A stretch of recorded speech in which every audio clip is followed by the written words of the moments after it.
नमस्कार, घरच्या स्वयंपाकमध्ये आपलं स्वागत आहे। दिवाळी विशेष रेसिपीजमध्ये आज आपण अगदी सोपी बिना पाकाची रव्याची लाडूची रेसिपी बघणार आहोत। अगदी कुणीही पहिल्यांदा करत असेल तरीही हे लाडू बिघडणार नाहीत, तर अगदी मस्त मऊसर आणि खुसखुशीत होणार आहेत।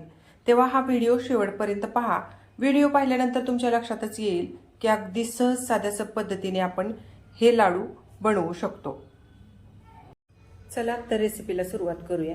तर आपण इथं बिन पाकाचे रव्याचे लाडू बनवत आहोत, जे करायला अगदी सोपे आहेत। त्याकरता बारीक रवा इथं मी घेतलेला आहे, तर तो आपण आता चाळून घ्यायचा आहे। रवा चाळून घेतला म्हणजे त्याच्यामध्ये थोडीफार काही घाण असेल तर निघून जाईल। रवा चाळून झाला की याच्यामध्ये आता घालायचं आहे थोडंसं मीठ। याच्यामध्ये आता घालायचं आहे तूप मोहनासाठी, आणि आपण हे तूप घातल्यानंतर रव्याला चांगलं चोळून घ्यायचं आहे। चांगलं रव्याला ते लागलं पाहिजे। मोहनासाठी आपण इथं 4 टेबलस्पून तूप वापरलं होतं, तर ते अशा प्रकारे व्यवस्थित रव्याला चोळून घ्यायचं। रव्याला चांगलं तूप चोळलं की अगदी लाडू खुसखुशीत होतात। अशा प्रकारे मुटका झाला पाहिजे। रवा आपण आता मळून घ्यायचा आहे, तर त्याकरता इथं मी एका कपाला थोडंसं कमी पाणी घेतलंय, एवढंही लागणार नाही आपल्याला। तर हे पाणी मी कोमट घेतलेलं आहे। हे कोमट पाणी वापरून आपण हा रवा मळून घ्यायचा आहे। पाणी एकदम न घालता थोडं थोडं घालायचं आहे। कोमट पाण्याने आपण जर रवा मळला तर तो छान फुलेल आणि लाडू सुद्धा खुसखुशीत होतील।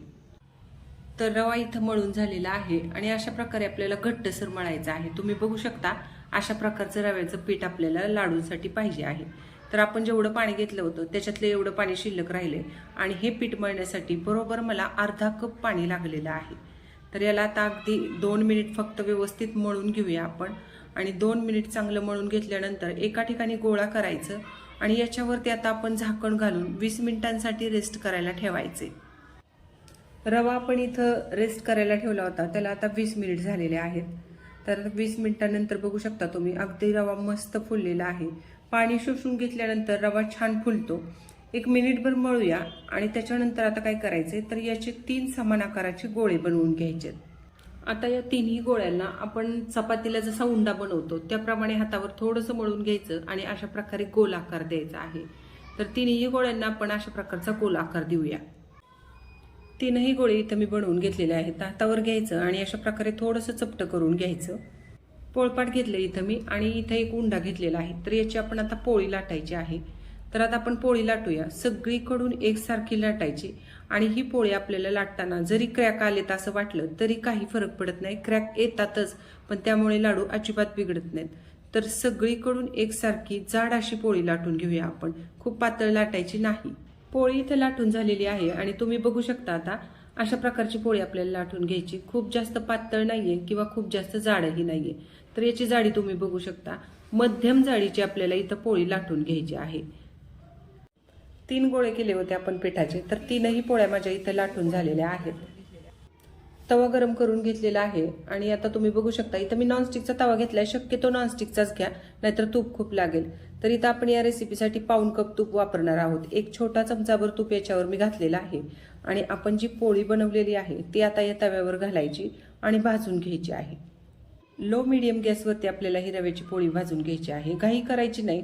लक्षात घ्या, आपण ही पोळी नीट भाजली तर रव्याचा कच्चेपणा आपल्याला लाडूमध्ये जाणवणार नाही। अंदाजे 1.5 ते 2 मिनिट झालेले आहेत आपण ही पोळी भाजतोय ते। तर खालच्या साईडने आपल्याला ही हलकासा रंग आला की लगेचच उलटून घ्यायची। त्यासाठी अधूनमधून याला चेक करायचं, कारण ही पोळी आपल्याला डार्क रंगावरती भाजायची नाही, हे लक्षात ठेवा। तर वरून असा जो रंग आलेला आहे तसंच खालच्या साईडने सुद्धा तेवढाच रंग येईपर्यंत भाजायचा आहे। तर दुसऱ्या साईडने आपण ही पोळी भाजून घेत आहोत। तर पोळी भाजताना एक महत्त्वाची गोष्ट लक्षात घ्यायची की आपल्याला ही पोळी जास्त डार्क कलरवरती का भाजायची नाही, तर आपण हिला जर जास्त भाजलं तर पोळी कडक होईल, आणि त्यामुळे लाडू सुद्धा आपले कडक होतील। त्यामुळे हलकासा रंग येईपर्यंत याला दोन्ही साईडने भाजायचे। हवा असेल तर तुम्ही दोन्ही बाजूला पोळीला 1 चमचाभर तूप लावू शकता। दुसऱ्या बाजूने सुद्धा तूप लावलं तरी चालेल, किंवा नाही लावलं तरी सुद्धा चालेल। दुसऱ्या बाजूने सुद्धा ही पोळी आता आपण भाजून घेतलेली आहे। तुम्ही बघू शकता हलकेसे याच्यावरती स्पॉट आले की लगेचच आता ही पोळी आपण तव्यातून बाजूला काढायची। जवळ घेऊन दाखवते, कडक होऊ द्यायची नाही पोळी, एवढीच भाजायची। भाजलेली पोळी परातीमध्ये काढते, आणि अशाच प्रकारे उरलेल्या पोळ्या सुद्धा भाजून घेते। 3ही पोळ्या इथं भाजून झालेल्या आहेत, आणि तुम्ही बघू शकता मस्त भाजलेल्या आहेत। वरती असा थोडासा पापुद्रा सुद्धा येतो, आणि त्यामुळेच लाडू खुसखुशीत होतात। तर या पोळ्यांना आपण आता गरम आहेत तोपर्यंत हाताने थोडंसं चुरून घेऊया. ज्याप्रमाणे आपण दामट्याचे लाडू केल्यानंतर दामट्या अशा प्रकारे बारीक करून घेतो, त्याचप्रमाणे याला थोडंसं बारीक करून घेऊया.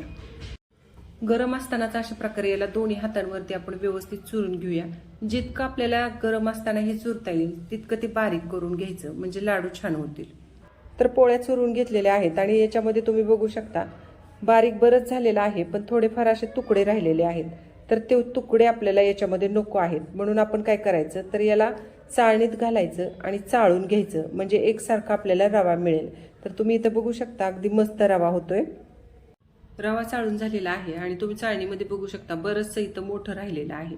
तर काय करायचं आता, रवा बघा तुम्ही एकसारखा झालेला आहे आणि हे जे चाळणीत राहिलेला चाळा आहे तो आपण मिक्सरच्या भांड्यात घालायचा आणि बारीक करून घ्यायचा. बारीक करून घेताना लक्षात घ्यायचं खूप जास्त याला बारीक करायचं नाही.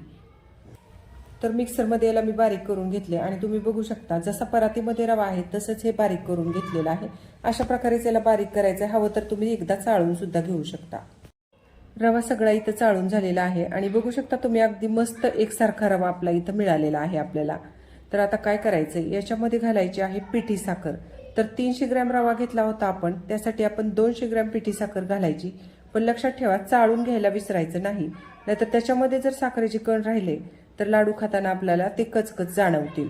तर आता याला चांगलं हाताने मिक्स करून घेऊया. व्यवस्थित मिक्स करून घ्यायचं. कढई गरम करून घेतलेली आहे. तर या रेसिपीसाठी आपण पाऊण कप तूप वापरतोय, तर त्यातलं पाव कप तूप इथं मी घेतलेलं आहे आणि त्या पाव कप तुपामधलं अगदी थोडंसं तूप याच्यामध्ये घालते, कारण आपल्याला या तुपावरती आपण जे ड्रायफ्रुट्स घेतले ते तळून घ्यायचे. तूप गरम झालेलं आहे. आता याच्यामध्ये मी इथं 12 बदाम अशा प्रकारे तुकडे करून घेतलेले आहेत. तर ते आता आपल्याला याच्यामध्ये तळून घ्यायचे आहेत. त्याच प्रमाणात मी काजू सुद्धा घेतलेले आहेत, म्हणजेच 12 काजूंचे तुकडे करून घेतलेत. तर ते पण या तुपामध्ये घालूया आणि याला आता थोडंसं आपल्याला याच्यामध्ये तळून घ्यायचंय, जेणेकरून ते कुरकुरीत होतील. हलकासा याचा रंग बदलेपर्यंत तळूया. बदाम आणि काजू इथं आता तळून झालेले आहेत आणि तुम्हाला उलटण्यावर घेऊन दाखवते मी. अशा प्रकारे थोडासा याचा कलर बदामी झाला की आपण लगेच याला कढईतून बाजूला काढून घ्यायचं. ड्रायफ्रुट्स इथे एका डिशमध्ये मी काढून घेतलेले आहेत आणि मंद गॅसवरतीच आपण ही तळून घेतलेले आहेत. आता मी गॅस मंदच ठेवलेला आहे. आता याच्यामध्ये घालायचं आहे अर्धा कप तूप. कढईमध्ये आपण अर्धा कप तूप घातलेलं आहे आणि पाव कप तूप आपण सुरुवातीलाच घेतलं होतं, जे आपण ड्रायफ्रुट्स तळण्यासाठी वगैरे वापरलं होतं. शिवाय आपण त्या पोळीला सुद्धा लावलं. त्यातलं एवढं शिल्लक आहे ते बाजूला ठेवूया, गरज पडली तर वापरूया. तूप गरम झालेलं आहे. अशा प्रकारे तूप वितळलं की लगेचच आपण गॅस बंद करायचा आहे. गॅस बंद करूनच आपण पुढील क्रिया करायची. तर याच्यामध्ये आता रवा आणि पिठी साखर आपण मिक्स करून घेतलेलं होतं ते घालायचं. लक्षात ठेवा गॅस बंद आहे. कढई गरम असतानाच आपण याच्यामध्ये हे घालायचं आणि मिक्स करायचं. गॅस मात्र सुरू करायचा नाही. आणि हे सुद्धा आपल्याला मिश्रण पटकन मिक्स करून घ्यायचंय, कारण याला सुद्धा फार वेळ आपण या गरम कढईमध्ये ठेवणार नाही.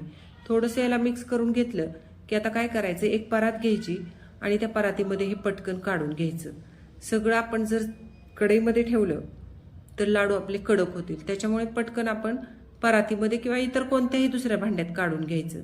आणि गरम आहे हे मिश्रण म्हणून उलटण्याने अशा प्रकारे थोडंसं मिक्स करूया आणि हाताला सोसवेल एवढं कोमट झालं की पुन्हा आपण हाताने मिक्स करायचं. तर आता मिश्रण थोडंसं हाताला सोसवेल एवढं कोमट झालेलं आहे आणि हातानेच मी याला अगदी व्यवस्थित मिक्स करून घेते, जेणेकरून पिठी साखर आणि रवा एकसारखं मिक्स होईल. हातावर अशा प्रकारे थोडंसं चोळून घेऊया हवं तर. त्यामुळेच एक गोष्ट लक्षात घ्यायची, जेव्हा आपण कोरडा रवा आणि पिठी साखर मिक्स केली तेव्हाच ती व्यवस्थित करायची, म्हणजे पुढे आपल्याला त्रास होत नाही. तर आता बघा तुम्ही इथं हे साहित्य जवळजवळ मी व्यवस्थित मिक्स करून झालेलं आहे. तर हे मिक्स केल्यानंतर आपण याच्यामध्ये आता घालायचे आहे ड्रायफ्रुट्स. तर आपण काजू आणि बदाम तळून घेतले होते ते आता याच्यामध्ये घालूया आणि पुन्हा याला चांगलं मिक्स करूया, म्हणजे ते सुद्धा सगळीकडे व्यवस्थित मिक्स होतील. आणि आता आपण काय करायचं आहे तर आपण आता लाडू बांधायचे आहेत. आहे की नाही ही रव्याच्या लाडूची अगदी सोपी पद्धत. बिना पाकाचे रव्याचे लाडू करायला किती सोपे आहेत बघा. तर हाताला लागलेला रवा थोडासा बाजूला काढते मी आणि हाताला ऑलरेडी आपल्या तूप आहेच. तर आता आपल्याला हव्या त्या आकारामध्ये आपण हे लाडू बांधून घ्यायचेत. अगदी हे लाडू सहज वळले जातात, अजिबात त्रास होत नाही. तर तुम्ही बघू शकता इथं मी कसा लाडू वळलेला आहे ते. आणि जे आपण पाव कप तूप शिल्लक ठेवलं होतं ते काय आता याच्यामध्ये घालायची गरज मला वाटत नाही, कारण आपले लाडू अगदी सहज बांधले जात आहेत. त्यामुळे आता तुपाची काही जास्त गरज नाही. तर एखादा हवं तर तुम्ही छोटी वाटी एकसारख्या आकाराचे लाडू होण्यासाठी घ्या आणि मिश्रण त्यात घेऊन हव्या त्या आकारामध्ये लाडू वळा. तर तुम्ही बघू शकता इथं अगदी मऊसूद आणि मस्त लाडू आपले तयार झालेत. सगळे लाडू बनवून झालेले आहेत आणि दिसायला सुद्धा किती मस्त झालेले आहेत तुम्ही बघू शकता. हे लाडू थंड झाल्यानंतर एकदम खुसखुशीत होतात. सुरुवातीला जरी हे मऊसर वाटले तरी सुद्धा थंड झाल्यानंतर खुसखुशीत होतात. आणि बघू शकता तुम्ही अगदी सोप्या पद्धतीने आपण हे लाडू बनवून घेतलेले आहेत. पाक न बनवता अगदी सोप्या पद्धतीने बिना पाकाचे रव्याचे लाडू कसे बनवायचे ते मी आज तुम्हाला सांगितलेलं आहे. आणि तुम्हाला सुद्धा कळलंच असेल की अगदी सोप्या पद्धतीने आपण सहज हे लाडू बनवू शकतो. नव्याने जे स्वयंपाक शिकतात किंवा पहिल्यांदाच फराळ बनवणार आहेत त्यांनी या रेसिपीने सुरुवात करायला काहीच हरकत नाही. कारण पाकाचे लाडू बनवताना प्रत्येकालाच थोडीफार भीती वाटते, पण हे लाडू अगदी सहज पद्धतीने आपण करू शकतो. आणि आपण जे साहित्य घेतलं होतं त्याच्यामध्ये एवढ्या आकाराचे 17 लाडू तयार झालेले आहेत. तर आजची ही रेसिपी तुम्हाला कशी वाटली ते कमेंट करून सांगा. आणि हा व्हिडिओ जर तुम्हाला आवडला असेल तर व्हिडिओला लाईक करा, शेअर करा आणि अशा छान छान रेसिपीज पाहण्यासाठी घरचा स्वयंपाक चॅनलला सबस्क्राईब करायला विसरू नका. धन्यवाद.